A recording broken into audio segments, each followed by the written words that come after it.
When you download a free-to-play game, you usually are met with this quality that you kind of expected.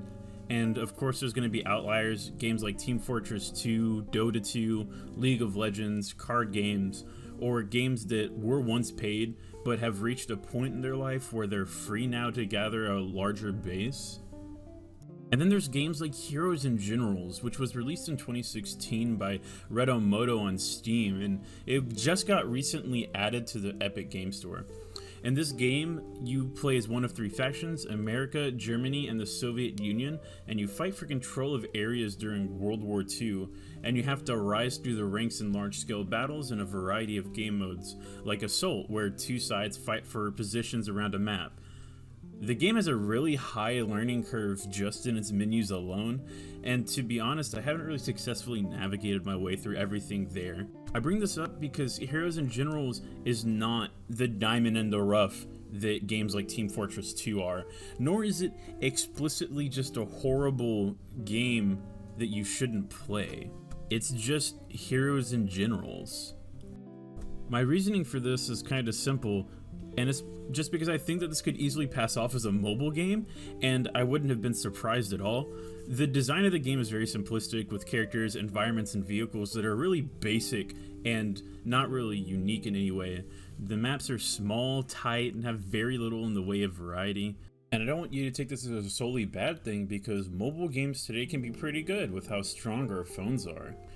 One thing that would not fly on mobile is the audio. Now, the game is loud, and you can hear basically nothing over the sound of guns. Mostly the same gun that you have, mind you, as everyone has the same starting weapons in each faction. It's a symphony of new players all crying out at once, and it is never silenced. The gameplay is one of the aspects that I don't really mind the most. I said before that the menu has a learning curve, but that doesn't really transfer over to the gameplay at all. It's just simple shooting mechanics, point click, it's done, and there's not much else to it, but that's really fine. Sometimes you just want to jump in, shoot some guys, and then leave, and that's what this game serves. That's the whole purpose behind this game.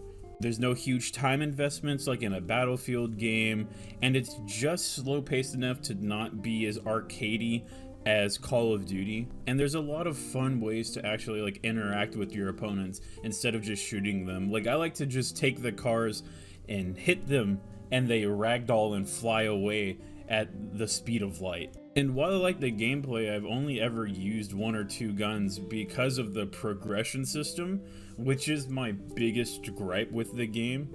You know, in games like Battlefield or in Call of Duty, you have to level up a specific class or just level up your character to unlock certain guns, and in this game, it's pretty similar, except for the fact that you also get paid a wage based on your rank and have to purchase the guns after you unlock them. So there's two steps of the unlocking process instead of one, which at first I was like, why would you do that?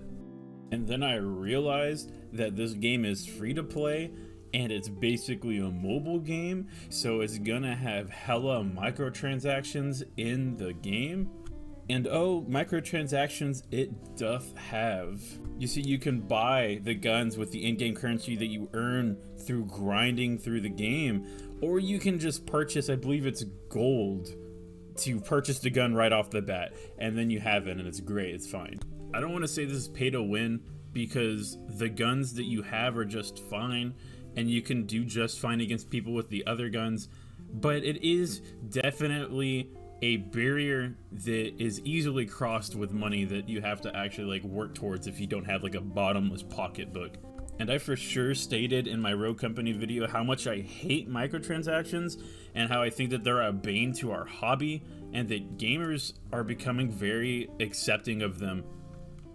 And I understand that the point of a game is to make money, but I really think that what they could have done with this game is give it a $5 to $10 entrance fee, and then you'd have a similar amount of players and not really need to rely on this, because $5 to $10 isn't a whole lot for a game like this.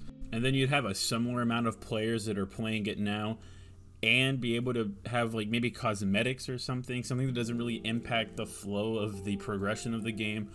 I just think that that's the most jarring thing in this game, is this progression system that they have built up. And like I said, this game's free, so I can't knock it for the negatives that I've listed so far too hard.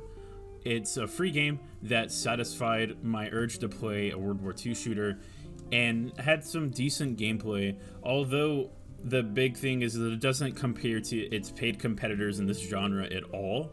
So if you're hurting for cash, check this game out. I'd say it's worth a couple hours, but be warned that it's not bad, yet it's not good. It's just a 5 out of 10 average. Hey guys, I hope you liked the video. If y'all got this far, I do appreciate any support you're willing to give me. I do stream on Twitch, and I do have a Twitter to where I post my opinions on games pretty often. Please do give me a follow on both if you